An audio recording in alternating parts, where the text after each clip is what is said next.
नमस्कार दोस्तों, आपका स्वागत करता हूं इस YouTube channel SK coaching centre पर।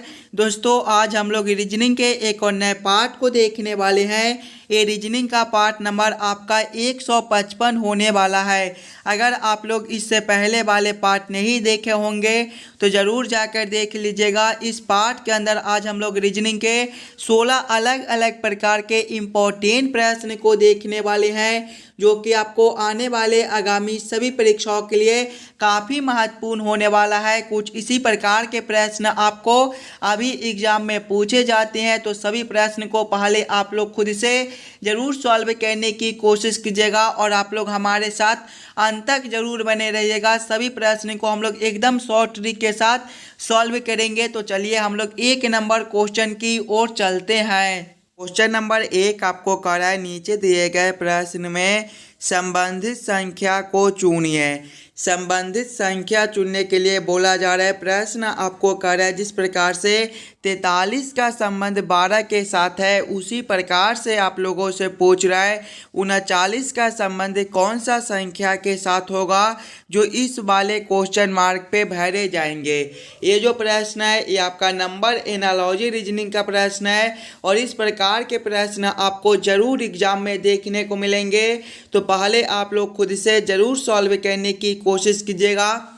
सबसे पहले आप लोग ये समझने की कोशिश कीजिएगा, ये आपका 43 से 12 किस प्रकार से लिख रहा है। हम लोग 43 को क्या करेंगे ताकि हमारा 12 बन जाए। सभी बच्चे अपना दिमाग लगाइएगा। 43 से 12 हम लोग किस प्रकार से ला सकते हैं। अगर आप लोग 43 को ध्यान से देखिएगा तो ये आपका 4 और 3 से मिलकर बनता है। देखिए 4 गुना 3 आपका 12 होता है। 12 आपका यहाँ पर दिया गया है। उसी प्रकार से 39 को देखिएगा तो ये आपका 3 और 9 से मिलकर बनता है। जिस प्रकार से हम लोग 43 के दोनों संख्याओं को आपस में गुना कर लिए हैं, वही सेम हम लोग 39 के साथ करेंगे। 39 के भी दोनों संख्याओं को आपस में गुना कर लेंगे। 3 गुना 9 करेंगे तो ये आपका 27 हो जाएगा। 27 आपका ऑप्शन नंबर बी में दिया गया है, जो कि आपका सही उत्तर हो जाएगा। इस वाले क्वेश्चन मार्क पे आपका 27 भरा जाएगा। क्लियर है। चलिए अगले प्रश्न की ओर हम लोग चलेंगे, क्वेश्चन नंबर 2 की ओर। ये रहा क्वेश्चन नंबर 2। क्वेश्चन नंबर 2 आपको कह रहा है नीचे दिए गए प्रश्न में लुप्त संख्या ज्ञात करें। इस बार आपको मिसिंग नंबर से रिलेटेड प्रश्न दिया गया है। यहाँ पर आपका क्वेश्चन मार्क है। इस वाले क्वेश्चन मार्क पे आपका कौन सा संख्या भरा जाएगा, ये आप लोगों से पूछ रहा है। जब भी आपको मिसिंग नंबर से रिलेटेड प्रश्न देखने को मिले तो सबसे पहले आप लोग क्वेश्चन के पैटर्न को ध्यान से देखिएगा और समझने की कोशिश कीजिएगा आपका किस प्रकार का प्रश्न दिया गया है। अगर आप लोग ध्यान से देखिएगा तो इस लाइन से देखिए बड़ा बड़ा संख्या है, 96 है, 105 है और क्वेश्चन मार्क है। ऐसे प्रश्न को पहले हम लोग इस लाइन से सॉल्व करने की कोशिश करेंगे। सबसे पहले हम लोग ये समझने की कोशिश करेंगे ये आपका 8 और 12 से 96 किस प्रकार से लिख रहा है, 7 और 15 से 105 किस प्रकार से लिख रहा है। उसी प्रकार से हम लोग सोचेंगे 5 और 13 से हमारा कौन सा संख्या बनेगा, जो इस वाले क्वेश्चन मार्क पे भरे जाएंगे। देखिएगा पहले हमें 8 और 12 से 96 लाना है। अगर हम लोग 8 गुना 12 करते हैं तो ये आपका 96 हो जाएगा। उसी प्रकार से 7 गुना 15 आपका 105 होता है। यानी कि दोनों संख्याओं को जो है आपस में गुना कर दिया गया है। वही सेम हम लोग आगे करेंगे। 5 गुना 13 करेंगे तो ये आपका 65 हो जाएगा। 65 आपका ऑप्शन नंबर सी में दिया गया है, जो कि आपका सही उत्तर हो जाएगा। चलिए अगले प्रश्न की ओर हम लोग चलेंगे, क्वेश्चन नंबर 3 की ओर। ये रहा क्वेश्चन नंबर 3। क्वेश्चन नंबर 3 आपको कह रहा है नीचे दिए गए श्रृंखला को पूरा करें। इस बार आपको श्रृंखला सीरीज से रिलेटेड प्रश्न दिया गया है। एक श्रृंखला सीरीज दिया गया है और यहाँ पर क्वेश्चन मार्क है। इस वाले क्वेश्चन मार्क पे आपका कौन सा संख्या भरा जाएगा, ये आप लोगों से पूछ रहा है। श्रृंखला सीरीज से भी रिलेटेड प्रश्न आपको सभी एग्जाम में पूछे जाते हैं। तो पहले आप लोग वीडियो को रोक लीजिएगा और खुद से ज़रूर सॉल्व करने की कोशिश कीजिएगा। सबसे पहले आप लोग श्रृंखला को ध्यान से देखिएगा। तो पहले आपका 43 लिखा हुआ है, 43 के आगे आपका 45 दिया गया है, 45 के आगे आपका 50 है, 50 के आगे आपका 60 है, 60 के आगे देखिएगा तो क्वेश्चन मार्क है और क्वेश्चन मार्क के आगे आपका 103 दिया गया है। अगर आप लोग ध्यान से देखिएगा श्रृंखला को, तो ये जो श्रृंखला है ये आपके ऊपर की ओर बढ़ रहा है। जब भी हमें इस प्रकार के श्रृंखला देखने को मिले तो सबसे पहले हम लोग ये समझने की कोशिश करेंगे ये 43 से 45 किस प्रकार से लिख रहा है। अगर हम लोग 43 प्लस करेंगे 2 तो ये आपका 45 हो जाएगा। उसी प्रकार से 45 प्लस 5 आपका 50 होता है, 50 प्लस 10 आपका 60 होता है और आगे आपका क्वेश्चन मार्क दिया गया है और इससे आगे आपका 103 दिया गया है। अगर आप लोग ध्यान से देखिएगा अंतर को तो देखिए 2 का है, 5 का है, 10 का है। ये सभी संख्या जो है किसी न किसी संख्या के स्क्वायर के करीब दिए गए हैं। जैसे कि 2 जो है ये आपका 1 का स्क्वायर प्लस 1 है, 5 जो है ये आपका 2 का स्क्वायर प्लस 1 है, 10 जो है ये आपका 3 का स्क्वायर प्लस 1 है। ध्यान से देखिएगा 1 का स्क्वायर प्लस 1, 2 का स्क्वायर प्लस 1, 3 का स्क्वायर प्लस 1। तो अगला अंतर जो है वो आपका 4 का स्क्वायर प्लस 1 हो जाएगा। 4 का स्क्वायर आपका 16 होता है, 16 प्लस 1 आपका 17 हो जाएगा। अगला अंतर जो है वो आपका प्लस 17 का बनेगा। 60 प्लस 17 आपका कितना हो जाएगा? 60 प्लस 17 जो है ये आपका 77 होता है, यानी कि इस वाले क्वेश्चन मार्क पे आपका 77 भरा जाएगा। आगे देखिएगा तो 77 से आपका 103 लिखा हुआ है, यहाँ पर आपका प्लस 26 है। प्लस 26 आपका क्या होता है? 5 का स्क्वायर प्लस 1। देखिएगा 4 का स्क्वायर प्लस 1, तो अगला आपका 5 का स्क्वायर प्लस 1 दिया गया है, यानी कि इस वाले क्वेश्चन मार्क पे आपका 77 भरा जाएगा। 77 आपका ऑप्शन नंबर बी में दिया गया है, जो कि आपका सही उत्तर हो जाएगा। यहाँ पर आप लोग 77 को भर दीजिएगा। चलिए अगले प्रश्न की ओर हम लोग चलेंगे, क्वेश्चन नंबर 4 की ओर। ये रहा क्वेश्चन नंबर 4। क्वेश्चन नंबर 4 आपको कह रहा है एक विशिष्ट कोड भाषा में लाइट को KHFGS लिखा जाता है। इस कोड भाषा में साउंड को किस प्रकार लिखा जाएगा, ये आप लोगों से पूछ रहा है। ये जो प्रश्न है ये आपका कोडिंग डी कोडिंग से रिलेटेड प्रश्न है। इस प्रकार के भी प्रश्न आपको एग्जाम में पूछे जाते हैं दोस्तों, तो पहले आप लोग जरूर खुद से सॉल्व करने की कोशिश कीजिएगा। सबसे पहले आप लोग ये समझने की कोशिश कीजिएगा ये आपका लाइट से KHFGS किस प्रकार से लिख रहा है, उसी प्रकार से आप लोग सोचिएगा साउंड से आपका क्या कोड बनेगा। अगर आप लोग लाइट को ध्यान से देखिएगा तो लाइट जो है ये आपके LIGHT से मिलकर बनता है। इसका कोड देखिएगा तो इसका कोड क्या दिया गया है? KHFGS दिया गया है। अगर आप लोग ध्यान से देखिएगा सिंगल अक्षर को तो L से आपका K है -1 है, I से आपका H है -1 है, G से आपका F है -1 है, H से आपका G है -1 है, T से आपका S है -1 है। लाइट के सभी अक्षर में -1 कर दिया गया है। वही सेम हम लोग साउंड के साथ करेंगे। साउंड जो है ये आपके SOUND से मिलकर बनता है।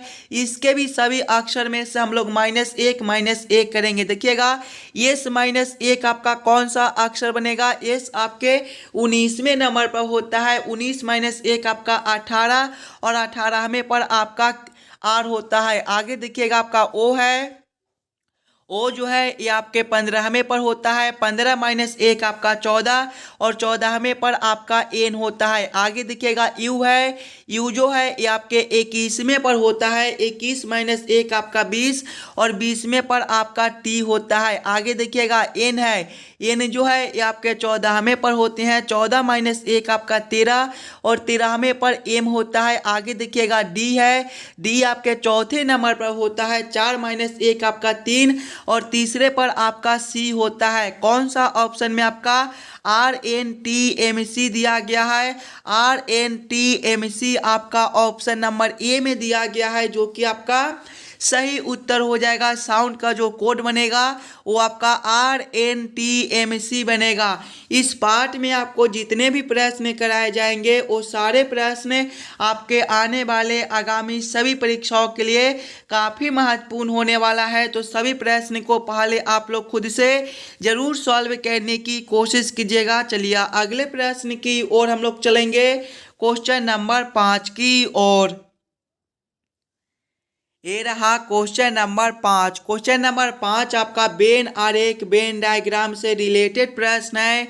शेर, लोमड़ी और मांसभक्षी का किस प्रकार से वेन आरेख वेन डायग्राम बनेगा, ये आप लोगों से पूछ रहा है। सबसे पहले आप लोग ये समझने की कोशिश कीजिएगा शेर, लोमड़ी और मांसभक्षी में कौन शब्द किसके साथ संबंधित है, किसके अंदर हम लोग किसको रख सकते हैं। देखिए मांसभक्षी उसे कहते हैं जो मांस खाता है, तो शेर भी आपका मांस खाता है और लोमड़ी भी आपका मांस खाता है, यानी कि मांसभक्षी के अंदर जो है वो आपके शेर और लोमड़ी दोनों हो जाएंगे। सबसे पहले हम लोग मांसभक्षी के लिए एक गोला बना लेंगे और इसके अंदर आपका शेर हो जाएगा और इसके अंदर आपका लोमड़ी भी हो जाएगा। इसका वेन आरेख वेन डायग्राम कुछ इस प्रकार से बनेगा। इस प्रकार का वेन आरेख वेन डायग्राम आपका ऑप्शन नंबर सी में दिया गया है, जो कि आपका सही उत्तर हो जाएगा। चलिए अगले प्रश्न की ओर हम लोग चलेंगे, क्वेश्चन नंबर 6 की ओर। ये रहा क्वेश्चन नंबर 6। क्वेश्चन नंबर 6 आपको करा यदि 3 स्टार 2 बराबर 25, 8 स्टार 7 बराबर 125 225, तो 7 स्टार 2 बराबर क्वेश्चन मार्क। इस वाले क्वेश्चन मार्क पे आपका कौन सा संख्या भरा जाएगा, ये आप लोगों से पूछ रहा है।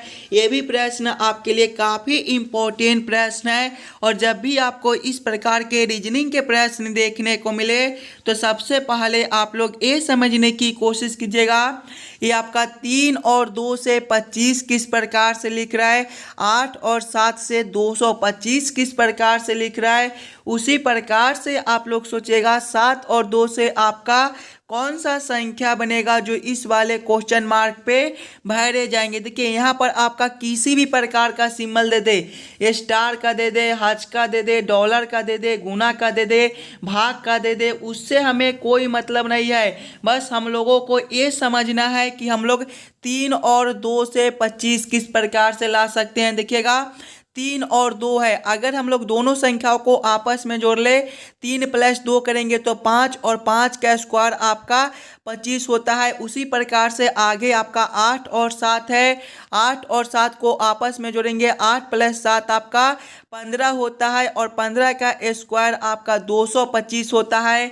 देखिएगा 225 आपका यहाँ पर दिया गया है। उसी प्रकार से आगे आपका 7 और 2 है, तो पहले दोनों संख्याओं को आपस में जोड़ेंगे 7 + 2 आपका 9 हो जाएगा और 9 का स्क्वायर आपका 81 होता है। 81 आपका ऑप्शन नंबर डी में दिया गया है, जो कि आपका सही उत्तर हो जाएगा। इस वाले क्वेश्चन मार्क पे आपका 81 भरा जाएगा। क्लियर है। अगर आपको किसी भी प्रश्न में कहीं पर भी कोई दिक्कत हो तो हमें जरूर कमेंट कीजिएगा। चलिए अगले प्रश्न की ओर हम लोग चलेंगे, क्वेश्चन नंबर 7 की ओर। ये रहा क्वेश्चन नंबर 7। क्वेश्चन नंबर 7 आपको कर रहा है नीचे दिए गए प्रश्न में संबंधित शब्द को चुनिए। इस बार आपको संबंधित शब्द चुनने के लिए बोला जा रहा है। प्रश्न आपको कर रहा है जिस प्रकार से जीवित का संबंध मृत के साथ है उसी प्रकार से आप लोगों से पूछ रहा है प्रश्न का संबंध कौन सा शब्द के साथ होगा जो इस वाले क्वेश्चन मार्क पे भरे जाएंगे। सबसे पहले आप लोग ये समझने की कोशिश कीजिएगा ये आपका जीवित से मृत किस प्रकार से लिख रहा है, जीवित से मृत किस प्रकार से संबंधित है। उसी प्रकार से आप लोग सोचिएगा प्रश्न से आपका कौन सा शब्द बनेगा जो इस वाले क्वेश्चन मार्क पे भरे जाएंगे। अगर आप लोग ध्यान से देखिएगा तो जीवित का विलोम शब्द आपका मृत होता है, उसी प्रकार से प्रश्न का विलोम शब्द जो है वो आपका उत्तर होता है। उत्तर आपका कौन सा ऑप्शन में दिया गया है? उत्तर आपका ऑप्शन नंबर बी में दिया गया है, जो कि आपका सही उत्तर हो जाएगा। इस वाले प्रश्न मार्क पे, इस वाले क्वेश्चन मार्क पे आपका उत्तर भरा जाएगा। क्लियर है? चलिए अगले प्रश्न की ओर हम लोग चलेंगे, क्वेश्चन नंबर 8 की ओर। ये रहा क्वेश्चन नंबर 8। क्वेश्चन नंबर 8 आपको कराए, एक आदमी 9 किलोमीटर पूरब की ओर और उसके बाद 12 किलोमीटर दक्षिण की ओर जाता है, उसके आरंभ और अंतिम बिंदु के बीच की दूरी ज्ञात कीजिए। ये जो प्रश्न है ये भी आपके लिए काफ़ी इम्पोर्टेंट प्रश्न है, और जब भी आपको इस प्रकार के प्रश्न देखने को मिले तो सबसे पहले आप लोग ये याद कर लीजिएगा, दिशा में जो है वो आपके पूरब ए वाला दिशा होता है, पश्चिम आपका ए वाला दिशा होता है, उत्तर आपका ऊपर की ओर होता है, और दक्षिण जो है ये आपके नीचे की ओर होता है। अब आप लोग प्रश्न को ध्यान से पढ़िएगा और समझने की कोशिश कीजिएगा। एक आदमी 9 किलोमीटर पूरब की ओर, पहले पूरब की ओर वह 9 किलोमीटर चलता है। पूरब आपका ए वाला दिशा, यानी कि व्यक्ति जो है पहले इस दिशा में 9 किलोमीटर चलता है। आगे प्रश्न को पढ़िएगा। उसके बाद 12 किलोमीटर दक्षिण की ओर जाता है। दक्षिण आपका देखिए नीचे की ओर है, यानी कि नीचे की ओर कितना जाता है? 12 किलोमीटर जाता है। आगे प्रश्न को पढ़िएगा। आगे प्रश्न आप लोगों से पूछ रहा है, उसके आरंभ और अंतिम बिंदु के बीच की दूरी ज्ञात कीजिए। देखिए यहाँ से वह चलना शुरू किया है और यहाँ तक चलकर आया है, यहाँ से लेकर यहाँ तक का दूरी आप लोगों से पूछ रहा है। अगर आप लोग ध्यान से देखिएगा तो ये आपका आधार हो जाएगा, ये आपका लंब हो जाएगा, और कर्ण आप लोगों से पूछ रहा है तो कर्ण बराबर क्या होता है? आधार ए स्क्वायर जो लंब ए स्क्वायर का रूट, यानी कि आधार जो है ये आपका 9 है तो 9 का स्क्वायर प्लस करेंगे हम लोग, लम्ब जो है ये आपका 12 है तो 12 का स्क्वायर रूट अंदर। देखिएगा 9 का स्क्वायर आपका कितना होता है? 9 का स्क्वायर आपका 81 होता है, प्लस करेंगे 12 का स्क्वायर आपका 144 होता है, रूट अंदर करेंगे। देखिए 81 प्लस 144 आपका कितना हो जाएगा? 225 हो जाएगा। रूट अंदर 225 आपका कितना हो जाएगा? जब 225 को हम लोग रूट से बाहर निकालेंगे तो ये आपका 15 हो जाएगा। 15 आपका ऑप्शन नंबर सी में दिया गया है, जो कि आपका सही उत्तर हो जाएगा। उसका बीच का जो दूरी है वो 15 किलोमीटर है। चलिए अगले प्रश्न की ओर हम लोग चलेंगे, क्वेश्चन नंबर 9 की ओर। ये रहा क्वेश्चन नंबर 9। क्वेश्चन नंबर 9 आपको कर रहा है, नीचे दिए गए प्रश्न आकृति में विषम आकृति को पहचान करें। देखिएगा यहाँ पर आपका एक प्रश्न आकृति दिया गया है, 4 आकृति दिया गया है, और प्रश्न आप लोगों से पूछ रहा है ये चारों आकृति में सबसे अलग आकृति कौन सा दिया गया है। सबसे पहले आप लोग चारों आकृति को ध्यान से देखिएगा और समझने की जरूर कोशिश कीजिएगा, ये चारों आकृति में आपका सबसे अलग आकृति कौन है। अगर आप लोग ध्यान से देखिएगा तो आकृति ए में देखिए यहाँ पर जो आपका खाली स्थान दिया गया है, इसके सामने आपके कुछ इस प्रकार से आकृति बनाया हुआ है।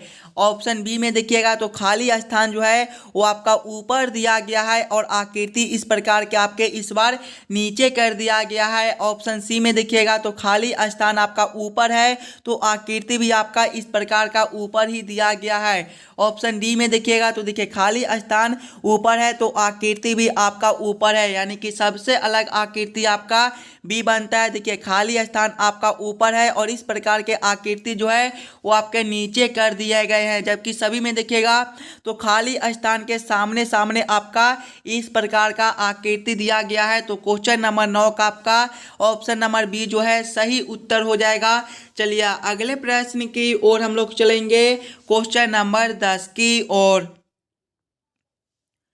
ये रहा क्वेश्चन नंबर 10। क्वेश्चन नंबर 10 जो है ये आपका कथन निष्कर्ष से रिलेटेड प्रश्न है, और इस प्रकार के भी प्रश्न आपको एग्जाम में देखने को मिलेंगे।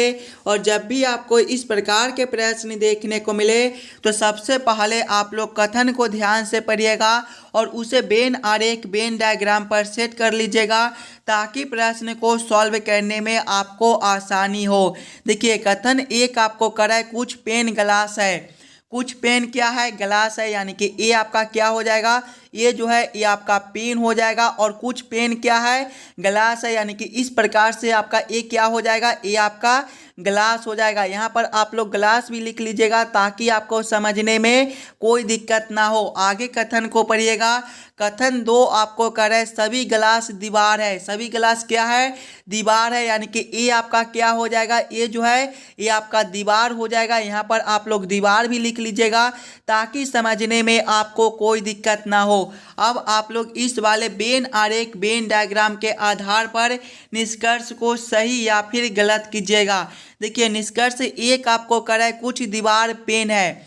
देखिए दीवार और पेन आपस में कुछ जुड़े हुए हैं, यानी कि कुछ दीवार जो है वो आपके पेन हो सकते हैं। ये निष्कर्ष आपका सही बनता है। देखिए निष्कर्ष 2 आपको कह रहा है कुछ दीवार ग्लास है।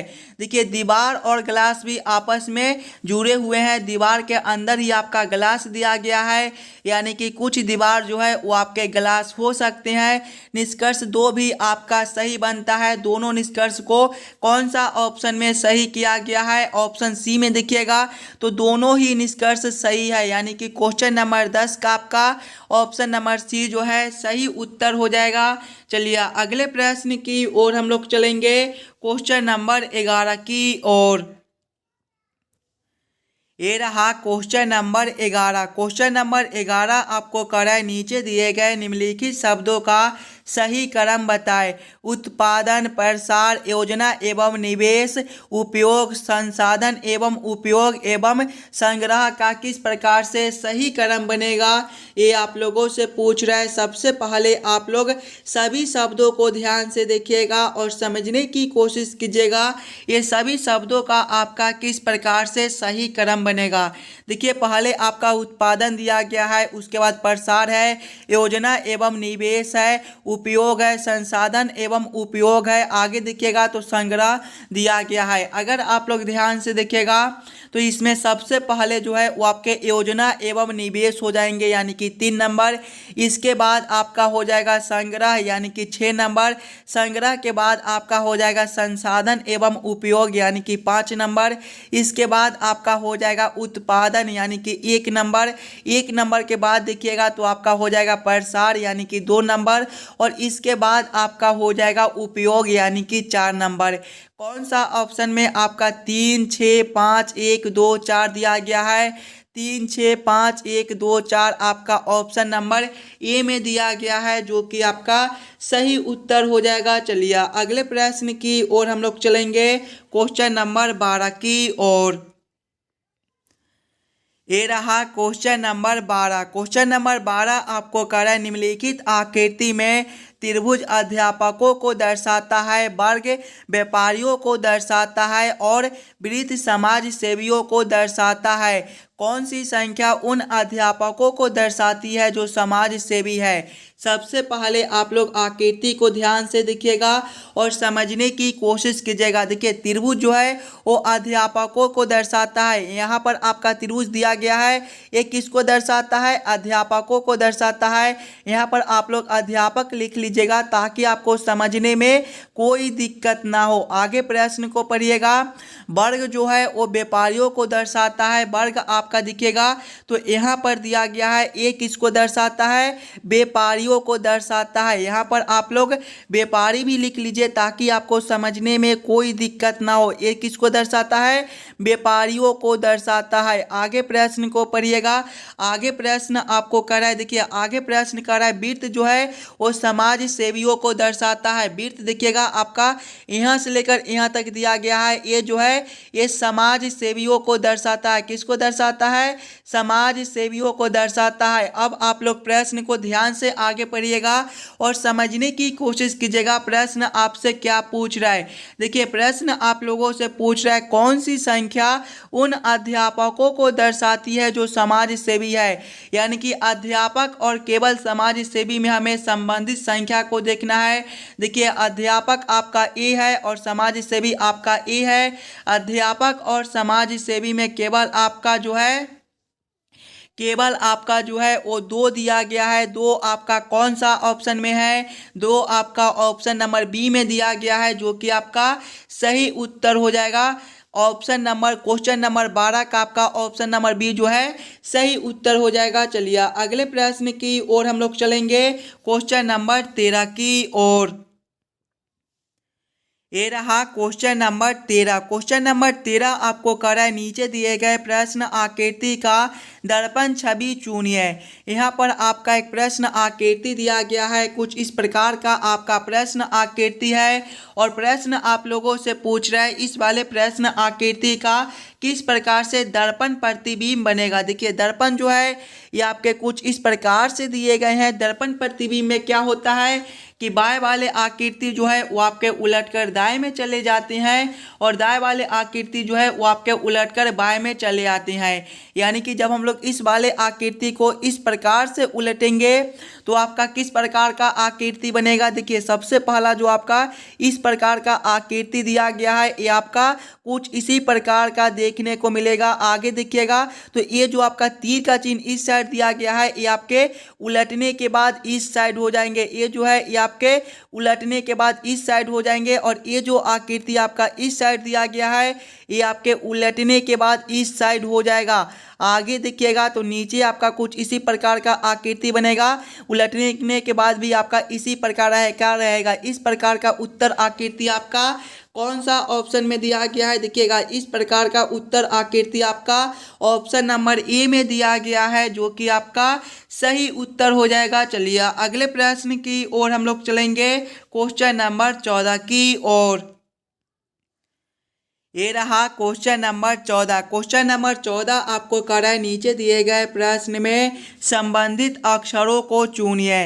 इस बार आपको संबंधित अक्षर चुनने के लिए बोला जा रहा है। प्रश्न आपको कर रहा है जिस प्रकार से PAN का संबंध TDM के साथ है उसी प्रकार से आप लोगों से पूछ रहा है ये दोनों क्वेश्चन मार्क पे कौन से अक्षर भरे जाएंगे। सबसे पहले आप लोग ये समझने की कोशिश कीजिएगा ये आपका PAN से TDM किस प्रकार से लिख रहा है। अगर आप लोग ध्यान से देखिए तो P से आपका T है +4 है। आगे देखिएगा A से आपका D है +3 है। N से आपका M है -1 है। उसी प्रकार से आगे हम लोग संबंधित ऑप्शन को देखेंगे। पहले में +4, दूसरे में +3 और तीसरे में -1। ऑप्शन E में देखिएगा तो देखिए G से आपका K है +4 है। आगे देखिएगा इसमें I से आपका M है, यहाँ पर भी आपका +3 है। आगे देखिएगा L से आपका G है। L जो है ये आपके 12वें पर होती हैं जबकि G आपका 7वां पर होता है। यहाँ पर आपका -5 है लेकिन तीसरे में हमें सिर्फ -1 चाहिए। आगे देखिएगा तो H से आपका जो है वो K लिखा हुआ है। H आपके 8वें पर होती हैं, K आपके 11वें पर। यहाँ पर आपका पहले अक्षर में +3 है जबकि पहले में हमें +4 देखना है। आगे देखिएगा M से आपका P है, यहाँ पर भी आपका पहले अक्षर में +3 है, पहले में हमें +4 करना है यानी कि ए भी ऑप्शन आपका गलत है। ऑप्शन डी में देखिएगा तो S से आपका W है, यहाँ पर आपका +4 है। S आपका 19वें पर होता है और W आपके 23वें पर। आगे देखिएगा I से आपका L है, I आपके 9वें पर होता है और L 12वें पर। यहाँ पर आपका +3 है और P से आपका O है, P आपके 16वें पर होती हैं और O आपके 15वें पर -1। देखिए +4 +3 -1 +4 +3 -1 यानी कि इस वाले क्वेश्चन मार्क पे जो है वो आपके SIP भरे जाएंगे और अगले वाले क्वेश्चन मार्क पे आपके WLO भरे जाएंगे। क्वेश्चन नंबर 14 का आपका ऑप्शन नंबर डी जो है सही उत्तर हो जाएगा। चलिए अगले प्रश्न की ओर हम लोग चलेंगे, क्वेश्चन नंबर 15 की ओर। ये रहा क्वेश्चन नंबर 15। क्वेश्चन नंबर 15 आपको कर रहा है नीचे दिए गए प्रश्न में विषम संख्या को पहचान करें। इस बार आपको विषम संख्या चुनने के लिए बोला जा रहा है। जब भी आपको विषम संख्या चुनने के लिए बोले तो सबसे पहले आप लोग चारों ऑप्शन को ध्यान से देखिएगा और समझने की कोशिश कीजिएगा ये चारों ऑप्शन में आपका सबसे अलग ऑप्शन कौन सा दिया गया है। ऑप्शन ए में 16 है, 16 जो है ये आपका 4 का स्क्वायर होता है। ऑप्शन बी में 4 है, 4 जो है ये आपका 2 का स्क्वायर होता है। ऑप्शन सी में आपका 2 है, 2 आपका किसी भी संख्या का स्क्वायर नहीं होता है। ऑप्शन डी में आपका 36 है, ये आपका 6 का स्क्वायर होता है। ध्यान से देखिएगा तो सभी संख्या जो है किसी न किसी संख्या के स्क्वायर दिए गए हैं जबकि 2 आपका किसी भी संख्या का स्क्वायर नहीं होता है। तो क्वेश्चन नंबर 15 का आपका ऑप्शन नंबर सी जो है सही उत्तर हो जाएगा। चलिए अगले प्रश्न की ओर हम लोग चलेंगे, क्वेश्चन नंबर 16 की ओर। दोस्तों ये रहा क्वेश्चन नंबर 16 और ये जो प्रश्न है ये आपके होमवर्क के तौर पे छोड़े जाते हैं। इस वाले क्वेश्चन मार्क पे कौन से आकृति भरे जाएंगे ये आप लोगों से पूछ रहा है। पहले आप लोग खुद से ज़रूर सॉल्व करने की कोशिश कीजिएगा और आप लोग हमें एक बार ये ज़रूर कमेंट करके बता दीजिएगा कि आज के 16 प्रश्न में से आप लोग कितने प्रश्न को खुद से सॉल्व किए हो। अगर आपको किसी भी प्रश्न में कहीं पर भी कोई दिक्कत हो तो हमें ये भी कमेंट कर दीजिएगा। और जितने बच्चे इस वाले यूट्यूब चैनल पर नए हो चैनल को सब्सक्राइब और वीडियो को लाइक ज़रूर करके जाइएगा। चलिए हम लोग मिलते हैं आपसे फिर से अगले वीडियो में। धन्यवाद।